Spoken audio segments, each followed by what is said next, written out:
साथियों, भरतपुर संभाग की इस चुनावी यात्रा में हम आज धौलपुर जिले के राजाखेड़ा विधानसभा क्षेत्र में हैं और राजाखेड़ा के बारे में ऐसा कहा जाता है कि ये एक परिवार के आधिपत्य में 1957 से आज दिन तक बीच में एक दो बार छोड़ दिया जाए तो एक ही परिवार का आधिपत्य राजनीति में यहाँ बना हुआ है। उसके पीछे की क्या कहानी है, आपकी स्क्रीन पर हैं ओमी उदैनिया जी, जो राजाखेड़ा की राजनीति को बारीकी से जानते समझते हैं। उनसे जानने का प्रयास करते हैं कि इस विधानसभा क्षेत्र का स्वरूप क्या है, कहानी क्या है। बताएं भाई साहब कुछ। इस राजाखेड़ा क्षेत्र का हमेशा से ही, क्योंकि यहाँ पुलिस और राजनेता और डाकुओं का एक गठजोड़ रहा।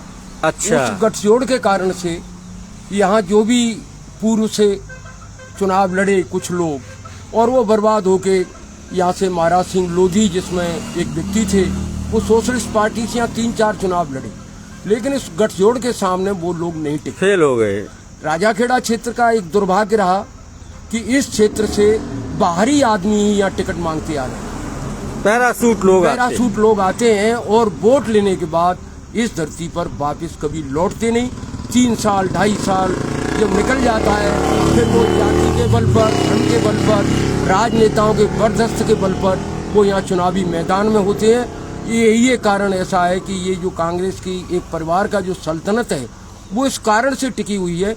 आम जन 70% मतदाता यहाँ इन कोठियों के खिलाफ में, लोग थोड़े से डरे हुए लगते हैं उनसे। हाँ, इस क्षेत्र में क्या है कि जो अन्य राजनीतिक दल के लीडर हैं वो आम आदमी की मदद नहीं करते। यहाँ झूठे मुकदमे, राजनीतिक प्रताड़ना, किसी भी कार्यकर्ता के घर में अगर कोई कर्मचारी है तो उसका ट्रांसफर होना, ये यहाँ आम बात है। इस भय से यहाँ एक स्थिति यहाँ के विधायक की है कि अपराध का कोई भी काम हो आप करिए यहाँ, लेकिन रहिए मेरे साथ।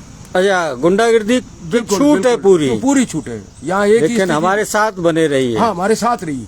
जो स्वाभिमानी कार्यकर्ता है वो भी इनसे संघर्ष करता हुआ आज भी चला आ रहा है और चलता रहेगा। आम जन इनके खिलाफ में है, लेकिन जो भय व्याप्त कर रखा है सत्ता का, प्रशासन का, धन का, जातियों से जातियों को लड़ाने का, जिस प्रकार का इनका एक मूवमेंट है उसमें ये लोग सफल है। आम जन तो इनको हर चुनाव को हराता है, लेकिन दुर्भाग्य इस धरती का यही है कि यहाँ जो भी कोई चुनाव लड़ने आता है वो मात्र 1-1.5 साल के लिए आता है, जब तक यहाँ की जनता छोटे छोटे गाँव में पुलिस के जरिए ये प्रताड़ित करते रहते हैं। जनता में भय रहने के कारण से वो इनके साथ जुड़े हुए हैं। लेकिन ये चुनाव जो आ रहा है, अगर राजनीतिक दलों ने ईमानदारी से अगर इस चुनाव क्षेत्र का आंकलन करके टिकट दिया तो ये चुनाव 100% हारेंगे, क्योंकि अब इनके अन्याय और जुल्म की जो कहानी है वो 70 साल से चल, आखिर अंत तो आना है जी, निश्चित। आखिर किसी भी चीज का, सारी चीजों का अंत होता है। अंत होता है। राजनीतिक तय है इनका राजनीतिक अवसान अब तय है। अब ये राजनीतिक दल है, अब किस प्रकार के वातावरण पैदा करते हैं टिकटों में। कारण क्या है कि बहुत से लोग ऐसे भी मिलेंगे जो इनसे जुड़े हुए हैं। हाँ, तो टिकटें मांग रहे होंगे, चुनाव आ जाएगा उनको टिकट तो मिलना ही नहीं है, क्योंकि उनके पास जनाधार नहीं है। फिर वो वापसी का एक वातावरण बनाते हैं गंदा, उन्हीं के लिए काम करते हैं, लोगों को बरगलाते हैं। जबकि अब ऐसा नहीं है, यहाँ की जो पब्लिक है अब बरगलाने की स्थिति में नहीं है। अब गत मेरे साथ ऐसा हुआ कि यहाँ धौलपुर जिले का जिला प्रमुख वर्तमान में जो है वो यहाँ चुनाव लड़ रहा था। भारतीय जनता पार्टी के तमाम लीडर, धनवान, चलाए वाले, वो सब मैदान छोड़ के भाग गए। तो मैंने ये सोचा इस पार्टी को 41 साल मैंने सींचा है, क्यों नहीं कुर्बानी दी जाए। मैं चुनाव लड़ा। ये मेरे साथी जो बगल से बैठे हैं, बाचाराम जी बघेल, ये 14 नंबर से बहुत अच्छे लोकप्रिय कैंडिडेट थे, लेकिन इनकी टिकट को काट दिया गया। इनकी टिकट कट जाने से भी मेरे को लॉस हुआ, लेकिन वो मेरा एक प्रैक्टिकल था। मैं ये देख रहा था कि 41 साल की जो सेवा मैंने शेड्यूल कास्ट और ओबीसी में की है, क्या है, तो मैं शेड्यूल कास्ट और ओबीसी के अंदर चुनाव जीता।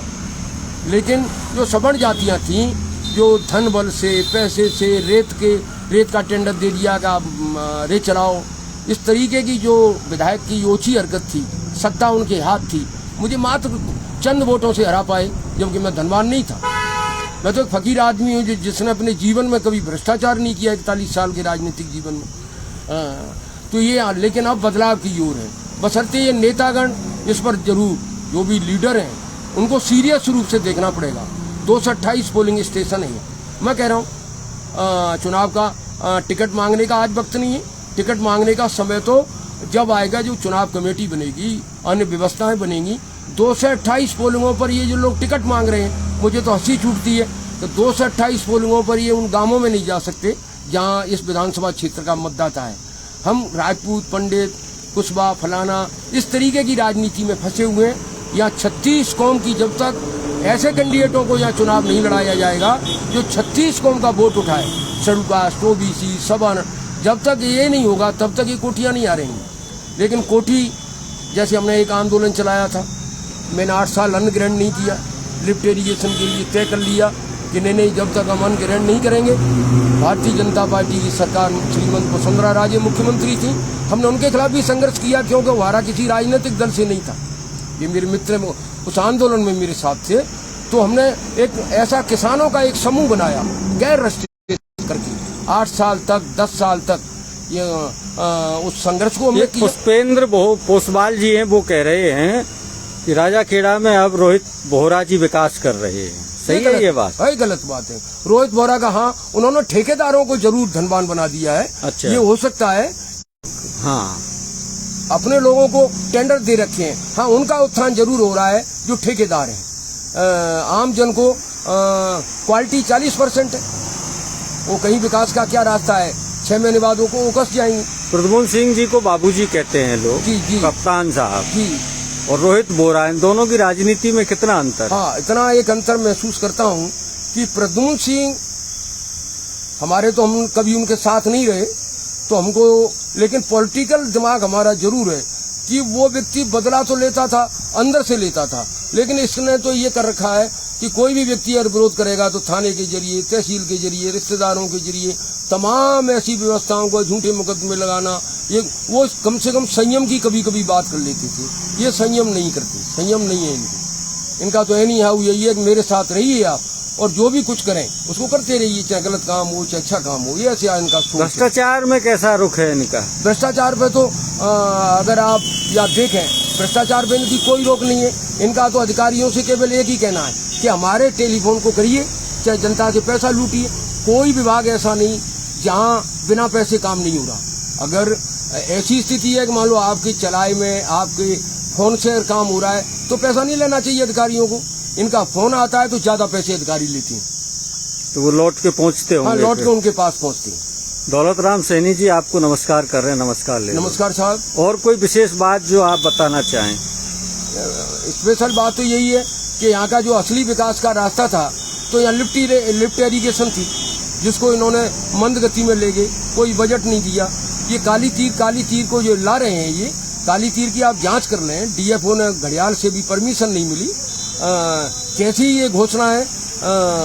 यहाँ विकास के लिए ये धरती तरस रही है, लेकिन यहाँ जो विकास हुआ ये रियल की बात है। ये वसुंधरा राजे के टाइम में यहाँ विकास हुआ है। कॉलेज आया, उनके टाइम में आया। या सड़कें, ये सड़क है जिस सड़क पे